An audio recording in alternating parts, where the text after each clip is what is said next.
Muhammad Syakur, pemilik yayasan sekaligus ustadz di sebuah pondok pesantren di Kabupaten Oku Selatan, Sumatera Selatan diamankan oleh unit PPA Satreskrim Polres Oku Selatan. Residivis kasus asusila di tahun 2006 silam ini kembali ditangkap karena mengulangi perbuatannya.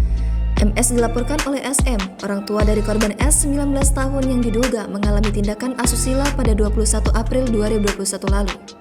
S 7 hari lalu telah melahirkan bayi perempuan.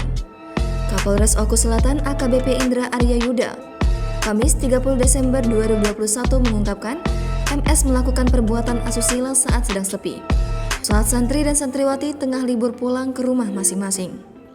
Sementara korban memilih tidak pulang karena jarak rumahnya cukup jauh.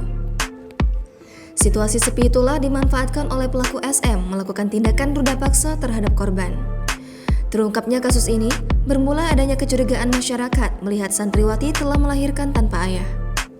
Ramainya kasus ini langsung ditangani oleh unit PPA Polres Oku Selatan setelah orang tua korban membuat laporan.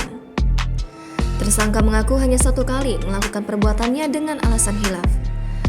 Sedangkan menurutnya, kelahiran bayi hasil perbuatannya tanpa sepengetahuannya.